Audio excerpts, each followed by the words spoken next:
कर दोगे इतना, ठीक है ना।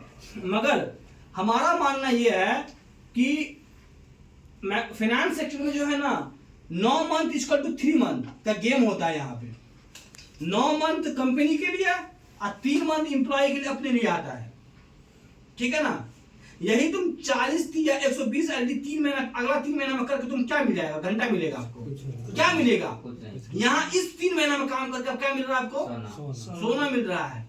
10 ग्राम कितना गोल्ड मिलता, कितना वैल्यू हुआ पता है? 7800 रुपए के साथ जोड़ के बताओ कितना होता है। 78,000 रुपया आपको मिल रहा है पैसा, अभी के करंट वैल्यू है जो। ये मिलेगा 2-4-5-3 महीना में आपका कॉन्ट्रैक्ट चलेगा, उसको मिलते मिलते आपको 2-3 महीना लग ही जाएगा, ठीक है ना। तो आपको मोटा मोटी 6 महीना तक पता है उसका वैल्यू कितना गिर जाए, बढ़ जाएगा। 120 में जो है तो 10 ग्राम थोड़ी मिलेगा 3 महीना में, तो क्या मिलेगा, 2 ग्राम मिलेगा। हाँ को क्या देख लियो तुम? नहीं वो उस टाइप से थोड़ी नहीं मिलेगा, क्या देख लियो तुम? मतलब मिनिमम है, सबसे कम मतलब 40 करेगा तो 120 होगा 3 महीना में। आपको मिनिमम तीनों महीना मिला करके 120 एलडी करना है। पहला ये गेट कीपर है, ठीक है बैजू, पहले ये गेट कीपर है।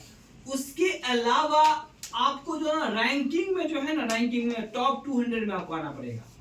मतलब अगर टोटल पूरा पैन इंडिया में 7,000 एम्प्लॉई है, सीआरओ है, तो 7,000 में तो 1 से लेकर के 200 के नंबर में आपका नाम आ जाएगा, तो आप गोल्ड सीधा 10 ग्राम के रेस में आ जाओगे। अगर के आप उसमें नहीं आ पाते हो तो उसके नीचे वाले 1 से लेकर 200 के बीच में रेंज में आ जाते हो, तो आपको 7 ग्राम के रेस में आ जाते हो। उसमें नहीं आ पाते हो, उसके नीचे वाले रेस में आ जाते हो 200 के बीच में, तो आपको 5 ग्राम गोल्ड मिल जाएगा। ऐसा वाला सिस्टम है, ठीक है ना। मगर गेट कीपर कितना है, 120। अगर के मान लीजिए सपोज है, ठीक है ना, अगर के आप 129 एलडी कर दिए, सॉरी 119 एलडी कर दिए आप, ठीक है ना, और पूरा पैन इंडिया में टोटल जो है ना 150 स्टाफ ही मतलब जो 200 एलडी कर पाया, ठीक है ना। तो सीट कितना है 10 ग्राम गोल्ड के लिए 200, मगर 200 प्लस एलडी कितना किया पूरा पैन इंडिया में 150 स्टाफ मान के चल रहे हैं हम, ठीक है ना। और आप कितना किए हैं 119। क्या आपको 10 ग्राम में गोल्ड में डाल देगा, क्योंकि आप तो 191 स्थान पे आप आ गए, यहाँ तो टॉप 200 बोल रहा है ना, तो रैंकिंग के हिसाब से तो आप 191 स्थान पे आ गए, तो क्या आपको 10 ग्राम गोल्ड मिल जाएगा? मिल जाएगा। कैसे मिल जाएगा?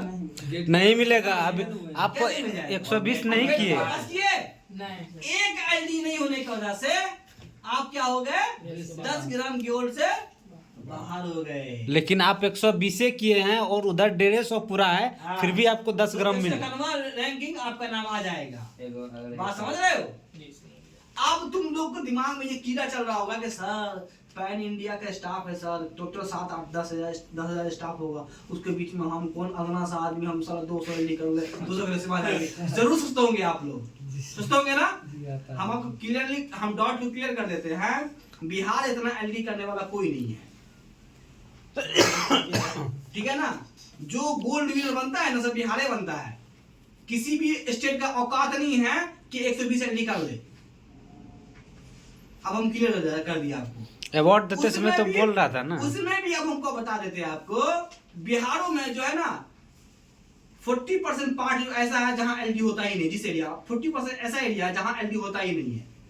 आप बच गया कितना 60%। आपको 60% में रेस है, आपको अपने एरिया में रेस है, जो रेस है इधर रेस है। अब इस रेस में भी अब तुम देख लो कि अब हमारे पास 14 ब्रांच है ना जी अपना डिवीजन में, अपना 14 ब्रांच में देख लो डिवीजन में कि कौन सा ब्रांच में क्या स्टेटस है, कैसा ज्योग्राफिकल कंडीशन है, और उस ब्रांच का स्टाफ कैसा है, और आपके अंदर क्या कैपेसिटी है। समझ में आ गया? तो ऐसे कर दो आंखों अपने आप को, तब आपको लगेगा कि अरे भाई I am the winner, I have to the winner, ठीक है ना। आपको ऐसा सोचना स्टार्ट कर दोगे तब आप लोग। अगर कि आप सोचोगे यार हम तो हार ही जाएंगे, तो मैदान में उतरे नहीं है, मैदान में उतरने से पहले अगर के बोलेगा बोलो क्रिकेट मैच हार जाएंगे, तो भाई तुम तो पहले लूजर हो गए, क्यों मैदान उतर रहे हो फिर, ठीक है ना। तो माइंडसेट जरूरी होता है। माइंडसेट कैसे क्रिएट होता है? आपका प्लानिंग से क्रिएट होता है। एक और डाउट है, हाँ, जैसे पहले था कि मतलब कलेक्शन परसेंटेज पे, तो वो इस बार नहीं है हाँ तो ब्रांच में आपका ब्रांच का कलेक्शन एफिशिएंसी मेंटेन करना पड़ेगा आपका। पिछला महीना में जितना आपका कलेक्शन एफिशिएंसी था 0 बकेट, उसको मेंटेन